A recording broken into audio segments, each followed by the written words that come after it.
Wahyu Pinuraba derajat pangkat semat kayuwananipun ing gelaring Jakarta Padang. Nuwun ingkang kinurmatan tetangganing para warga gumanten ing padegahan kanten. Para lenggah kakung putri kali numpakan katur Kotra Agung yang berbahagia Bapak Abdurrahman bin Jusan dan juga Ibu Tuan Rozaimah binti Abdurrahman dari Pahang, Malaysia. Kotra Agung panjenenganipun Bapak Warno Ibu Suparmi ingkang rika lenggan siang menika sampun kepareng pinarengan nugrahane pangeran. Muhung dawuh pangandikaning para kadang winasis kepareng gatraning adicara wonten ing kalenggan siang menika pahargyan Celimen Prasaja dawuh pinanganten Sarimpit Nimas Ayu Rahayu Lestari talah Nik Raif Najmi bin Abdurrahman keparang tumata nut satataning adat sengkraning budaya widiwidana budaya Jawi rinumpakan sepisan minangka pambuka sesanting kamulyan muhung lumaksitaning adicara purwa madya wasana pinanggih karahayon sesanting kamulyanipun Raja pinanganten Sarimpit ing usana kaskecakna pinarak lenggah dening samangke para-para kadang panyengkuyung sampun satata siyaga gatraning adicara rumpakaning pahargyan urut sepisan dongkap paripurnaning sedaya samangke tumuli kalampah nuwun kula nuwun.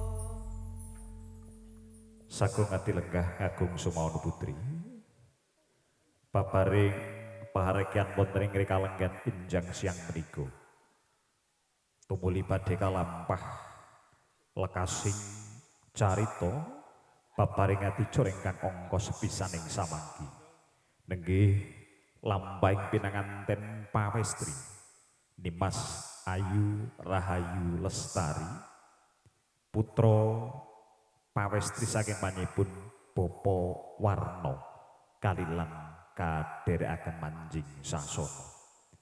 Dene saderengipun kalampah mugi kepareng katang panyengkuyung Ki Juru Sasmita Asong Tengara Yakti Risang Temanten Sarimpit sampun dibya siyaga dongkap dewasaning wanci kalampah badhe kawijilaken.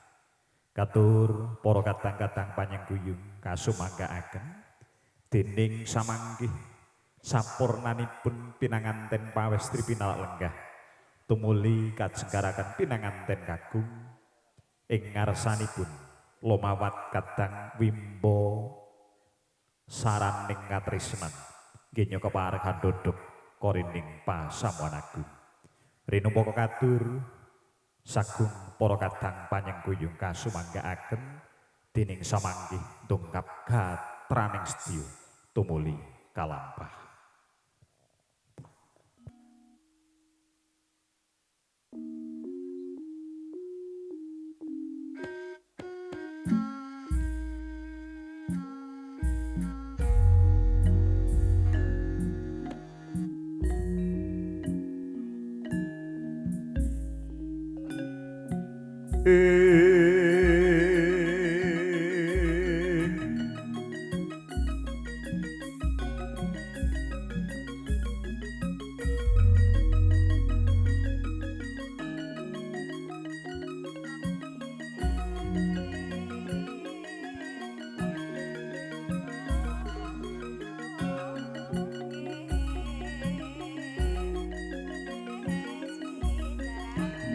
Katur panjenenganipun ibu kadang pangarga busana mugi kepareng satata nderekaken cengkaring temanten pawestri pinarak wonten sasana debut.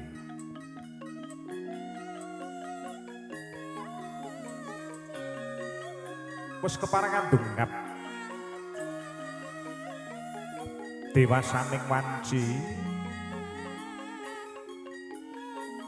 loma kuning dia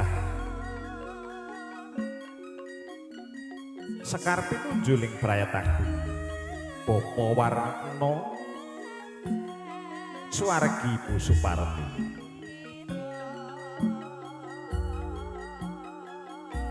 ginyo keparang sawigo angat dani wajib ginyo keparang tumuju manjing sasana wiwahan agung nilar jagating muda tumaruna madeg dewasa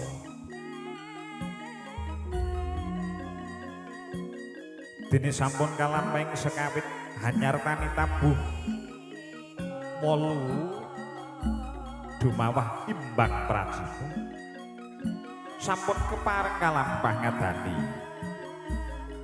rinumpakaning upacara prajanji suci Daud asta lumiat tetelo prasapaning manah ing antawisipun kakung lawan pawestri pratelaning setya bekti antawisipun jalu lawan wanita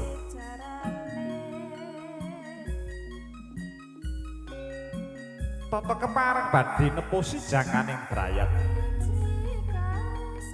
Toto kepareng ginyo badhe lelumban barunaning gesang mentang layar lelayaran samudraning patembayatan agung sesanggem kaya dene arsa madeg minangka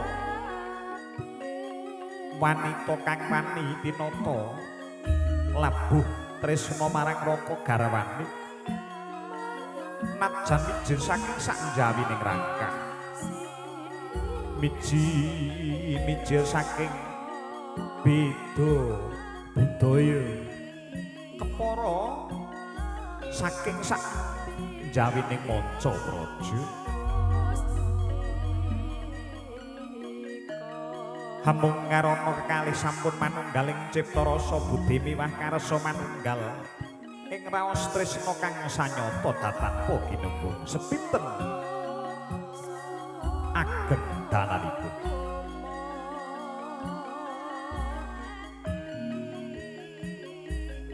tanaya kang cinarita kekalih amung nyawiji bandol krompol rerambatan tresna anggayuh geyonganing kayumen tentrem ayeming wekasane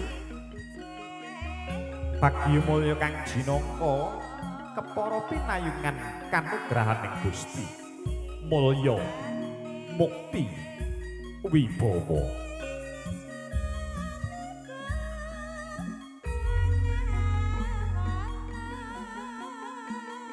tetelo kang wis kepareng amurba ing ayun lemah kuning prokadang panyengguyung kang wis kepareng apacak baris uda para kalilan jur sisih ing semu jagi iwanan ning Nalendra Tama ing nala kepareng jagi sucining katresnan resangat mojo tanoyo panjenenganipun Bapa Warna Ibu Suparami Suwaragi kang wis ndongkap dewasa.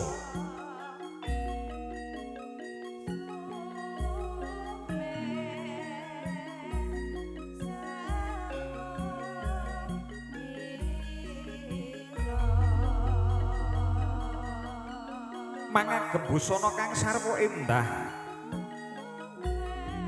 busana pinilih kang wis kepareng minangka punjuling ageman.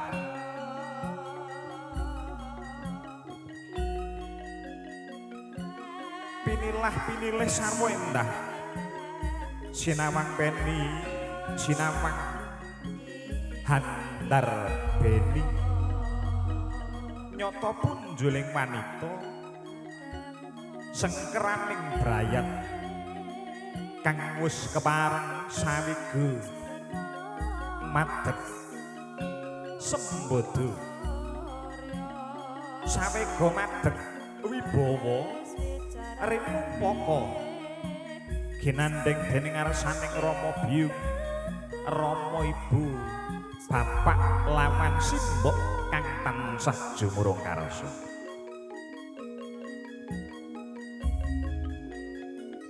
Mangagem cundhuk mentul pinangsang tata pinatut wilangane 7. Ing semu njaluk pitulungan ing nala minta pituduh ing sedya minta pituasing Gusti dimenyapa kang kalampah tansah tinuntun raing kautaman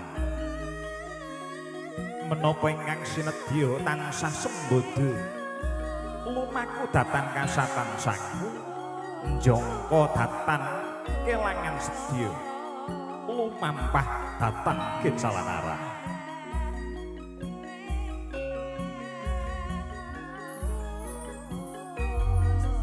Mulya piniji mring sasana pinajang lelemek baludru ginelarase lokaca kang wis minangka pepanggungane tumunten ing samangke katungkala maraping Atmaja Jalu risang temanten kakung ginyo ngadani wajib lumawat manjing kadherekaken wimba saraning katresnan.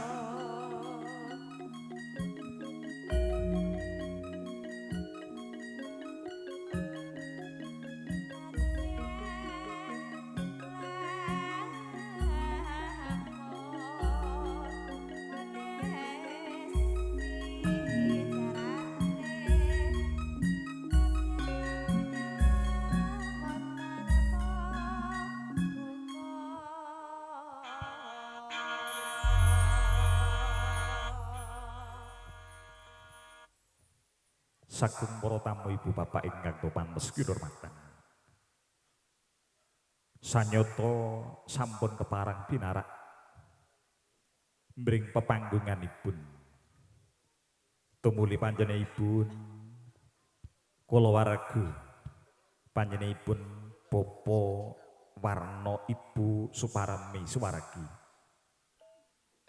Tetela badhe ngantuan tulu maraping ingkang putra pinanganten Jalu. Kinayap dening Putra Agung ing ayun sinembada lumantar panjenenganipun Bapa Gunawan minangka rampataning caraka. Dene keluarga sampun kepareng siyaga nampi pangandikaning duta pandhodha ing konten panjenenganipun Bapa Rumidi Sas Mita Kandha lumampahing temanten kagung lerek adidene Maesa Kurada kang jinangka manggih Yuan Nanyo.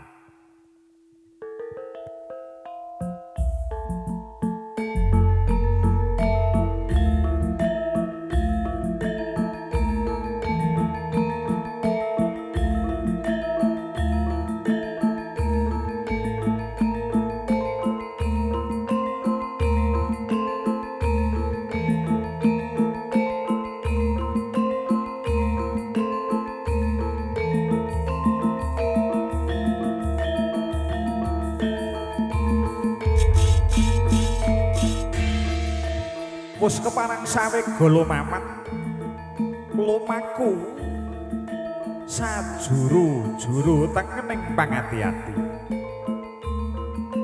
dasar panggah sigit sanyatane Sulistya Wibawa ing manah kebudene lir kadidene mencorong pindanya tejo landhep datan ponatoni padang datan mo amblerengi rinumpaka minangka brayat agung kang wis sembada anut lakuning budya jembuh pangandikaning para mimuna desa mawa cara gending lakuning pathet wimba sara tengening ayun dening samanggih duta-dutaning brayat kekalih tumuli badhe babar pangandikan semu ing pandulu Hanjangka murih Rareja Hanjangka murih lumintuning tresna tanpa kendhat aku jiwa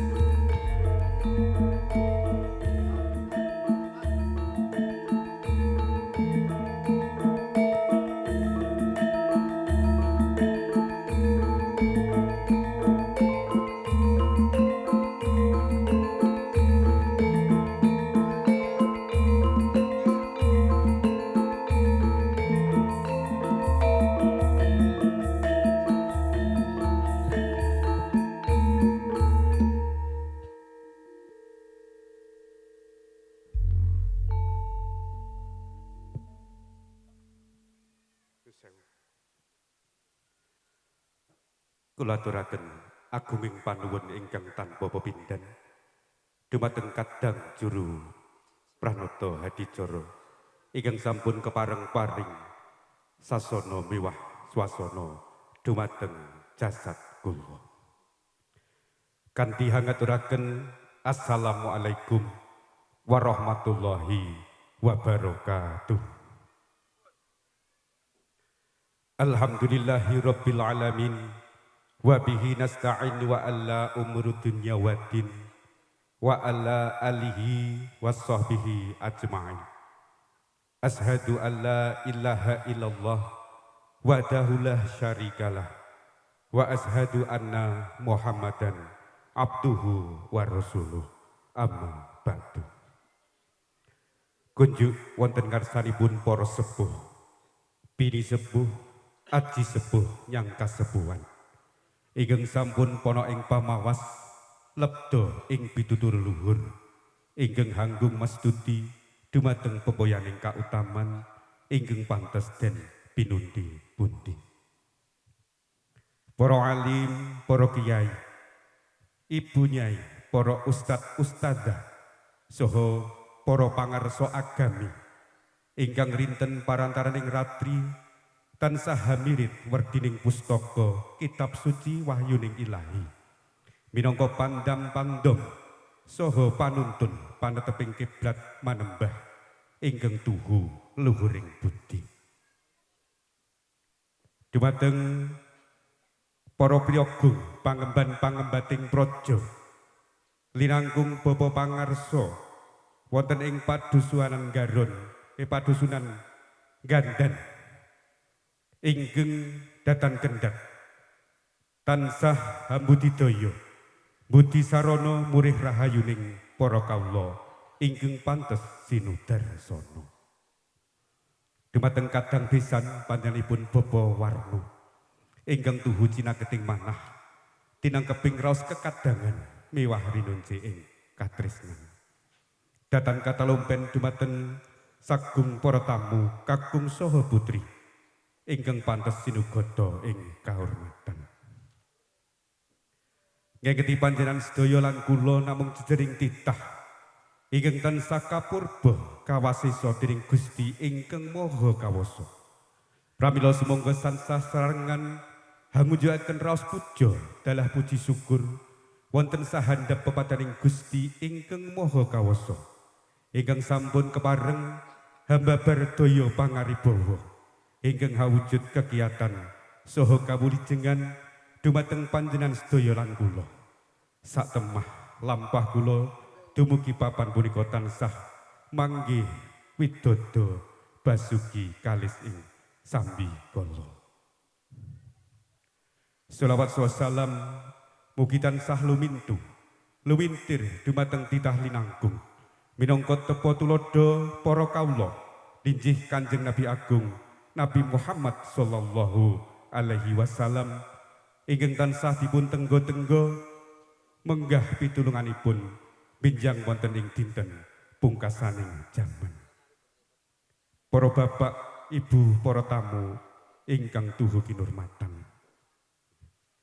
Tuhu linempatno ing deduka tinebena salwining sesendumi wahsiku dendaning jawata. Dene kula kumawantun lumarap atur wonten ngersa panjenengan sedaya sak temah hanggempil kamardikan panjenengan ingkang nembe eco-eco lelenggahan saha nyigeg genya wawan pangandikan. Sedaya kula wau hawit kula merdapa saking panjenenganipun Bapak Abdul Rahman kinen hanjang kepi lumadining adicara ingkang sampun karantam wonten ing wanci punika.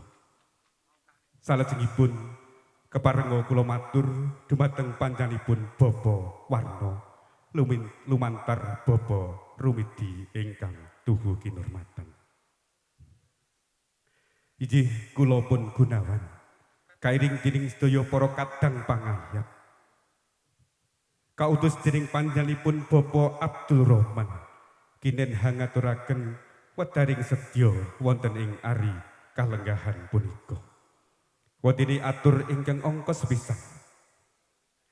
Panjenenganipun Bapak Abdul Rahman lumantar kula ngaturaken kasugengan saha salam takdim mugi kaaturaken dumateng panjenenganipun Bapak Warna sekalian dalah kula wangsa. Mbok bilih kepareng kula aturaken kanthi atur assalamualaikum warahmatullahi wabarakatuh. Wadiri atur saklajengipun nuhoni rantaman ingkang sampun gumathok saking para priyagung ingkang samya hamangun bebesanan. Kula kinen hangaturaken putra pinanganten kagung Ridzi Nak Mas Bagus Nik Raif Najmi Atmojo jaluripun Bapak Abdul Rahman ingkang lenggah pidalem wonten ing negari Malaysia. Mugi kapanggihaken kalian Roro Hayu Rahayu Lestari Atmojo putrinipun Bapak Warno kanthi miderek adat Idiwidono ingkang sampun lumampah. Hamung donga pamuji saking panjenenganipun Bapak Abdul Rahman. Mugi-mugi tumapaking gati wiwit purwa madya lan wusana ing mangke tansah ing ayunan Gusti ingkang Maha Kuwasa satemah lulus laharja kalis ing salwiring Pancabaya. Salajengipun kula ugi kinen hamasrahaken putra pinanganten kagung ninggih Bagus Nik Raif Najmi dumateng panjenenganipun Bapak Warni kanthi panyuwun mugi karengkono kadya putra pribadi. Ampun ngantos benten-bentenaken antawisipun putra mantu kalian putra piyambak.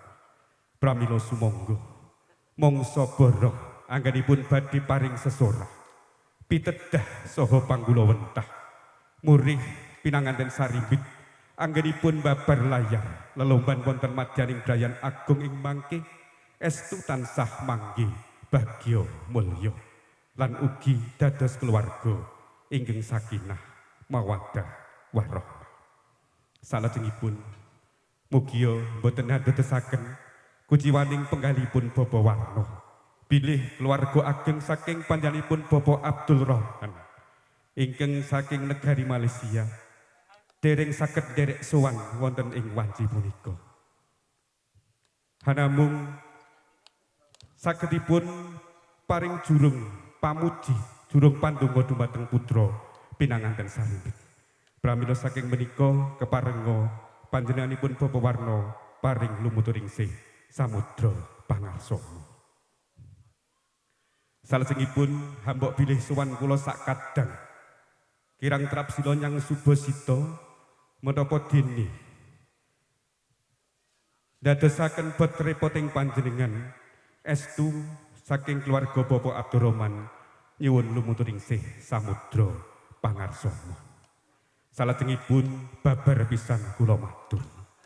Hambok bilih ing semangke adicara pawiwahan punika sampun paripurna. Kula sakadang tumuli badhe nyuwun pamit. Hamung donga pamuji saking panjenengan ingkang tansah kula suwun. Mugi-mugi lampah kula sakadang tansah pinaringan rahayu wilujeng tebih saking bebayaning marga wiwit saking papan punika dumugi punjering sedya sowang-sowang. Kados namung mekaten pamatur kula minangka sulih sarira saking panjenenganipun Bapak Abdurrahman. Hambok bilih kirang kerap slinya nyang Subasita menapa dene wonten cecer cewet atur kula ingkang saestu boten adamel suka renaning penggalih panjenengan sedaya keparenga panjenengan bedah tamak ing samudra pangarsana sinemyokna dumateng jasad kula. Mekaten lan semanten kula akhiri billahi taufiq wal hidayah. Assalamualaikum warahmatullahi wabarakatuh. Gunging panuwun kulawarga saking panjenenganipun Raka Pisan Sarimpit Trilio sampun paripurna babar pangandikan. Tumuli katampi sulira panjenenganipun Bapak Parno panjenenganipun Bapak Rumidi tetelo badhe babar pangandikan sumangga.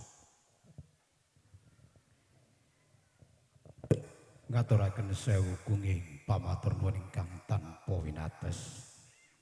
Katur dumateng kadang pangendali wara ingkang sampun kepareng paring kaludhangan wekdal dumateng jiwangga kula. Pramila kanthi datan hanyendu dumateng kamartikan jengan tiga sami ingkang samya hagegulang dumateng kapitadosan sanes. Kepareng kula ngaturaken bismillahirrahmanirrahim. Assalamualaikum warahmatullahi wabarakatuh. Katentreman karahayun sarta nugroho sih wilasaning Gusti.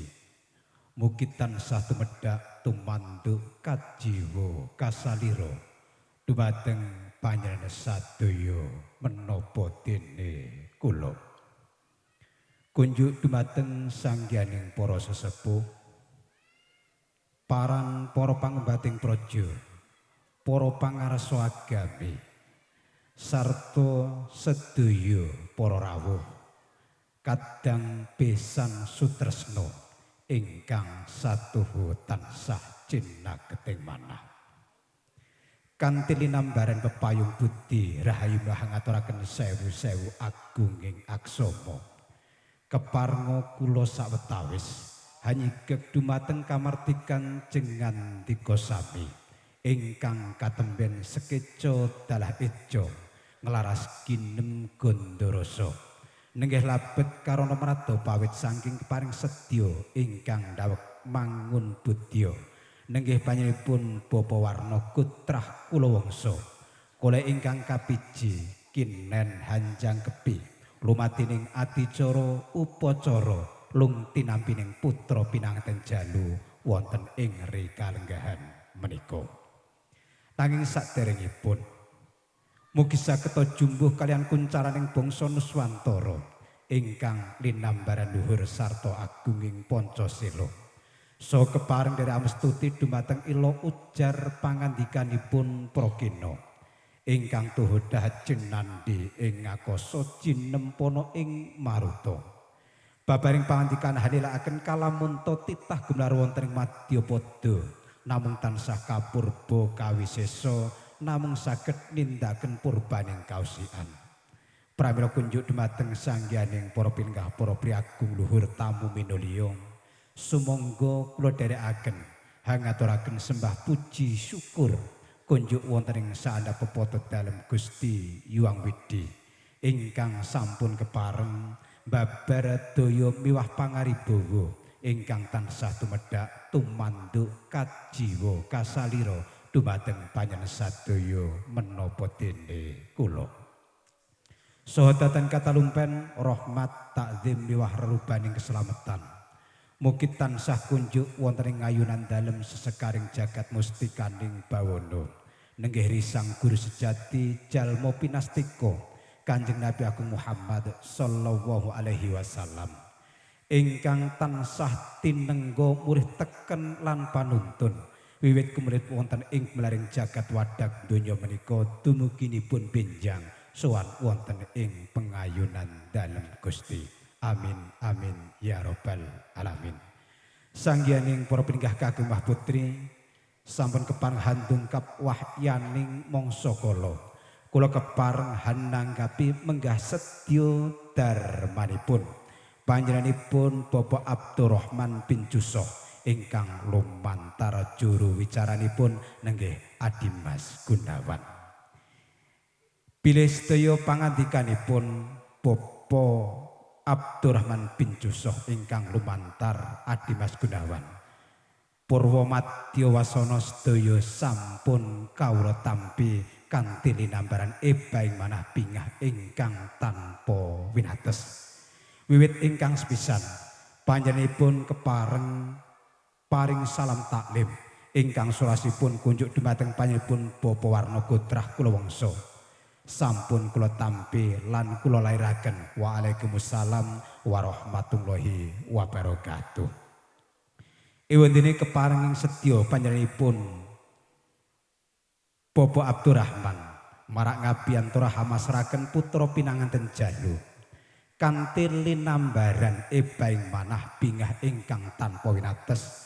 Putra pinanganten Jalu sampun kula tampi lan badhe karkuh kadidene putranipun pribadi. Ewendene sampet ing bab pitedah tuwin panggula wentahing putra pinanganten Jalu.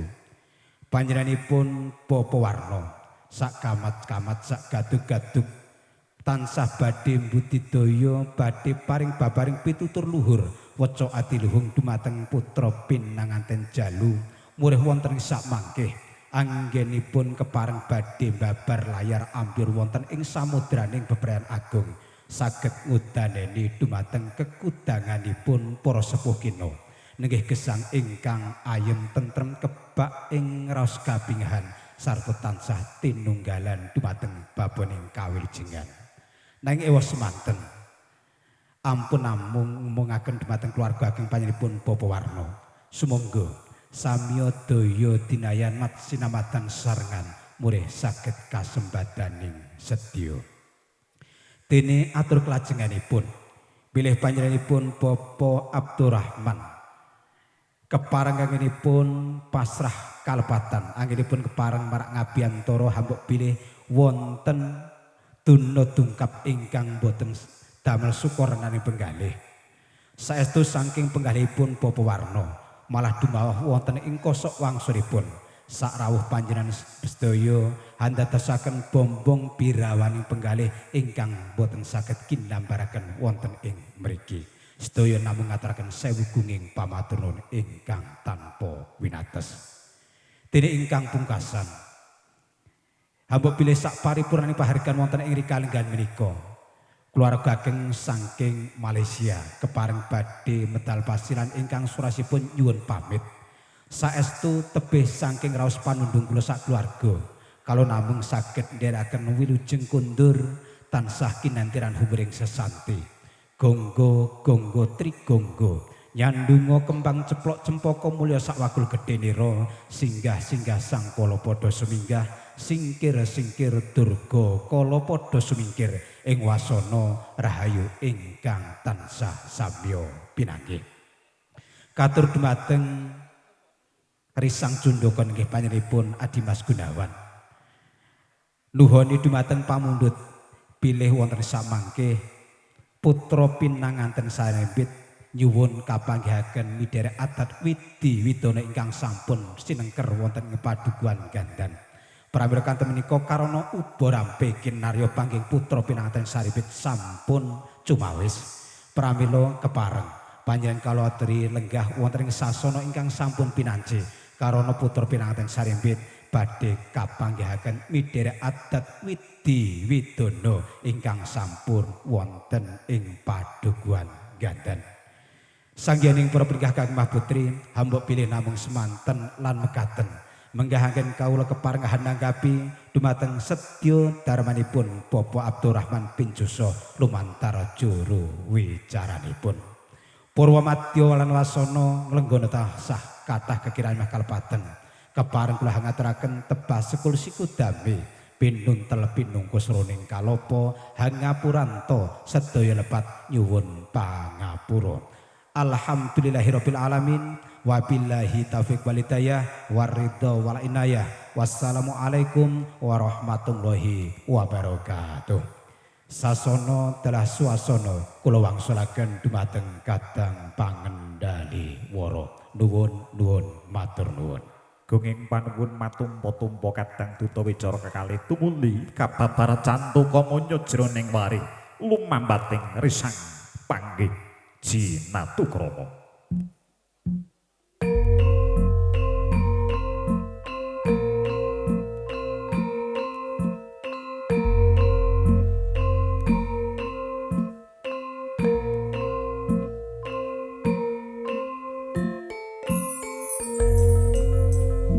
Bapak Ibu yang terhormat, teruntuk dari keluarga Malaysia nantinya akan diawali mempelai berdua,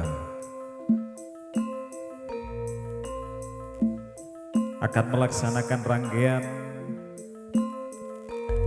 bersanding, dalam bahasa kami adalah panggih Toto Coro, di mana prosesi bersanding ini pengantin sebelum duduk di pelaminan nantinya akan melaksanakan ritual panggih sesuai dengan tradisi yang ada di Indonesia, teruntuk di Jawa Tengah. Monggo Ibu berias disilahkan.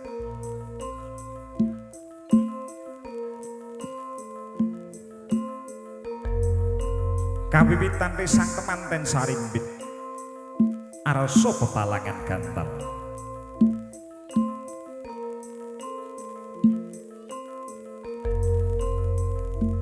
Sebuah rangkaian upacara adat di mana mempelai pria dan wanita saling melemparkan daun sirih yang diikat oleh benang putih sebagai penanda bahwasanya keduanya sudah berkomitmen untuk menjadi satu dalam ikatan cinta yang penuh dengan kesucian, tanpa membedakan kasta, tanpa membedakan gender, dan tanpa membedakan keluarga.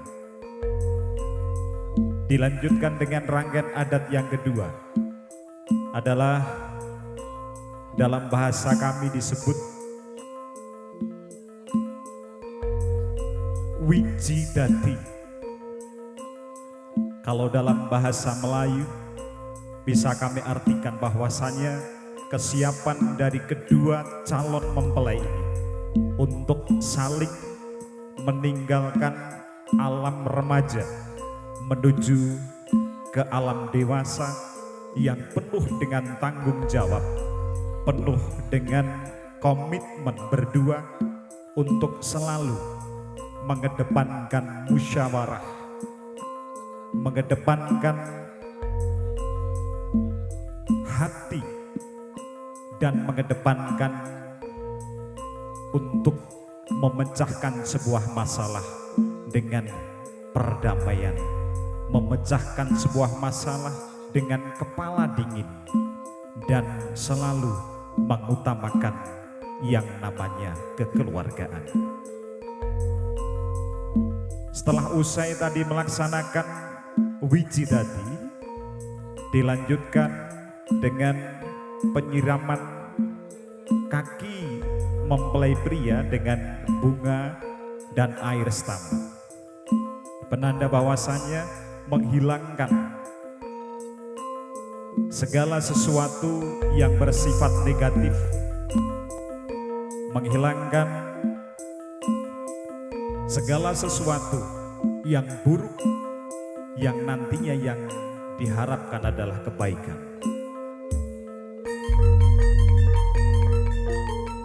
Dilanjutkan dengan rangkaian acara gendong sindur,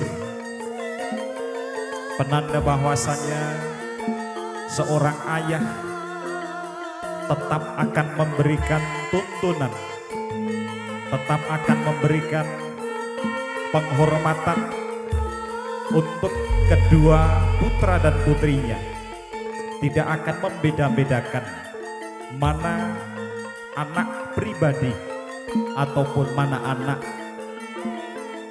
mantu yang tentunya keduanya memiliki kedudukan yang sama dalam keluarga.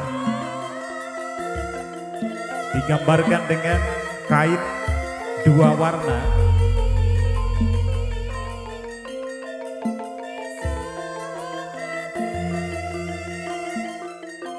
warna dominan merah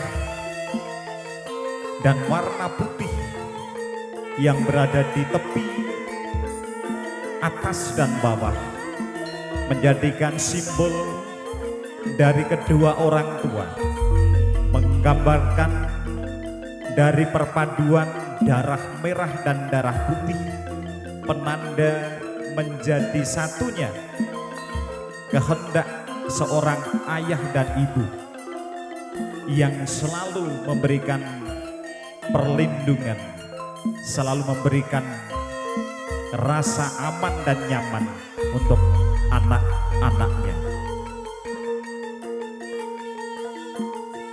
Dilanjutkan bapak dari mempelai wanita duduk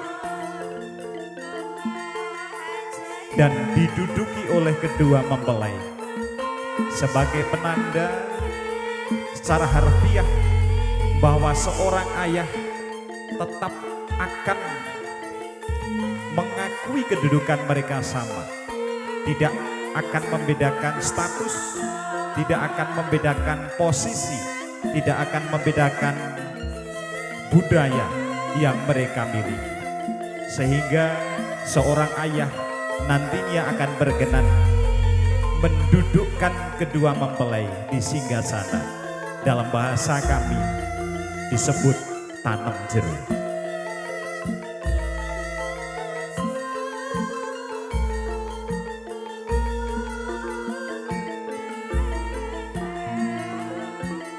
Wis paripurna sampun gatraning adicara.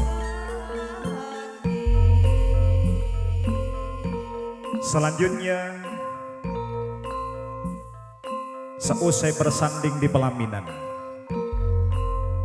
mempelai berdua akan dihantarkan memasuki rangkaian acara kerobongan ataupun rangkaian acara adat yang diawali dengan pemberian hasil bumi berupa beras berwarna kuning, ada mata uang logam sejumlah umur dari kedua mempelai, baik laki-laki dan perempuan.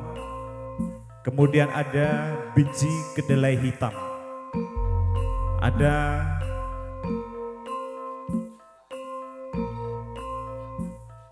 berbagai macam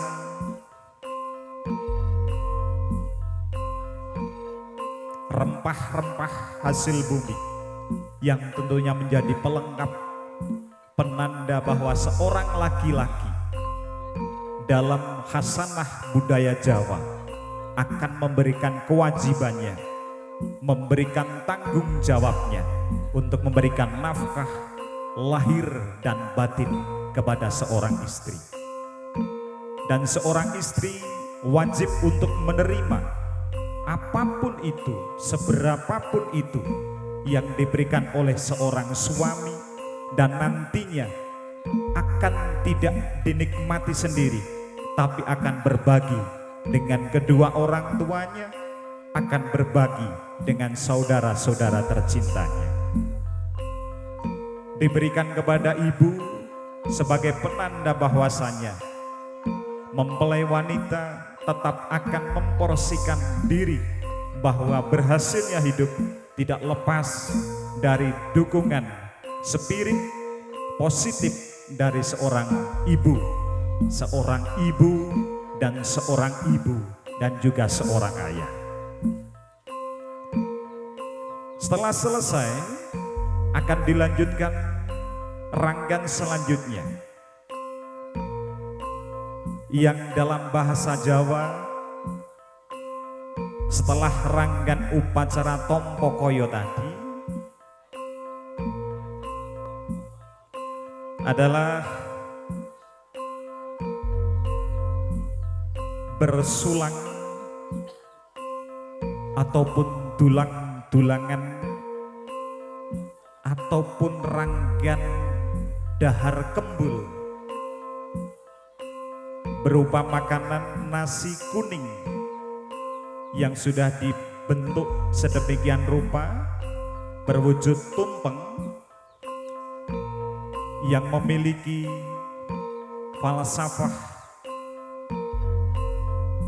hubungan baik vertikal dan horizontal, hablum minallah dan hablum minannas, dan tanggung jawab yang luar biasa bagi seorang laki-laki yang setelah melaksanakan ranggan ini menerima janji akad nikahnya sesuai dengan Al-Quran yang tertulis ku anfusikum wa ahlikum naro. Seorang laki-laki wajib menjaga keluarga, istri dan saudara-saudaranya dari siksaan api neraka. Setelah keduanya saling bersuap sebagai penanda cinta dan kasih, buah dharma baik dari keduanya. Nantinya mempelai berdua akan dihantarkan untuk minum air putih, pengharapan bersihnya hati, bersihnya pikiran, bersihnya tubuh dan raga dari segala sesuatu yang bersifat negatif. Winanto ing kamulyanipun, setelah selesai nanti untuk minum air putih, dihantarkan keduanya untuk memohon restu dengan sungkem dengan orang tua tercinta.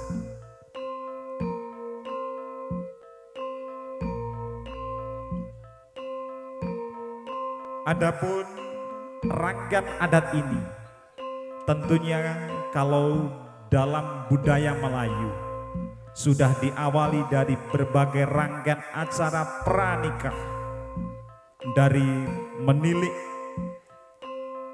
merisik, bertunang, negakkan bangsal, malam berinai, berendam, dan mandi tolak balak. Semua sudah terimplementasi. Kalau dalam bahasa Jawa ada tilik nitik, yang dalam bahasa Malaysia ada menilai, kemudian merisik adalah malam midodareni, bertunang dalam bahasa Jawa adalah asok, pangiket, kemudian menegakkan bangsal adalah tarup, di mana tempat ini sudah ditata sedemikian rupa. Kemudian malam berinai adalah di mana seorang calon mempelai wanita dihiasi dengan ranggan perhiasan. Di tangannya dan di kulitnya sudah ada yang namanya heina yang sudah menghiasi indah dan begitu megah. kami hantarkan untuk rangkaian acara selanjutnya adalah sungkem memohon restu kepada kedua orang tua.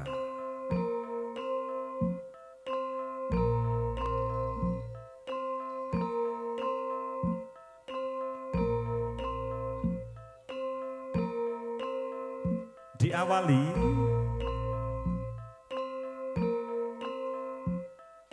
keris yang dipakai oleh suami akan dilepaskan terlebih dahulu.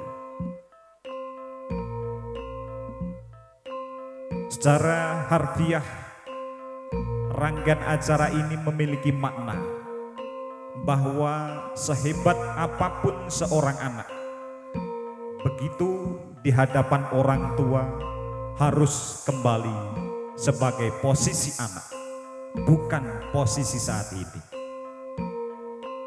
Meskipun dulunya anak yang masih kecil dan sekarang dewasa menjadi pribadi yang hebat, pribadi yang penuh dengan harta, pribadi yang penuh dengan kejayaan, namun di hadapan orang tua mereka tetaplah seorang anak.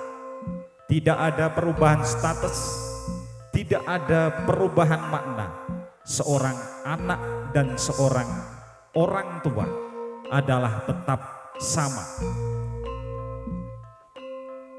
Memohon restu yang pertama kepada kedua orang tuanya, Bapak Warno dan juga Ibu, sebagai pengganti dari ibu biologis dari Mbak Rahayu Lestari,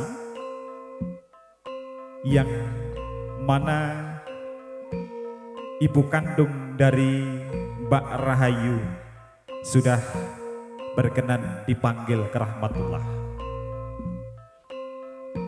Kemudian dihantarkan untuk sungkem kepada kedua orang tua, Bapak Abdurrahman bin Juson. Kami ulangi, Bapak Abdurrahman bin Juson dan juga Ibu Tuan Rozaimah binti Abdurrahman memohon izin agar keduanya dalam akulturasi cinta mereka berdua, meskipun berbeda dari latar belakang, namun tujuan tetap sama, membina keluarga yang penuh dengan sakinah, mawadah, dan warahmah.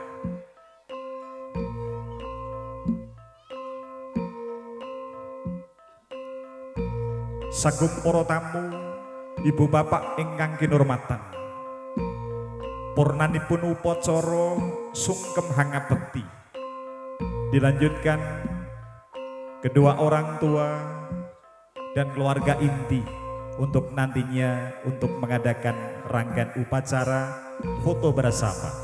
Berbarengan dengan rangkaian itu, izinkanlah kami dari keluarga besar Campurosari akan mengadakan opening seremoni penghormatan pada kesempatan siang hari ini dalam rangka pernikahan bahagia walimatul urus untuk Mas Nik Raif Najmi bin Abdurrahman dan juga Mbak Rahayu Lestari. Please welcome, kami hantarkan kepada rekan saya Mas Yosi untuk menghantarkan, monggo.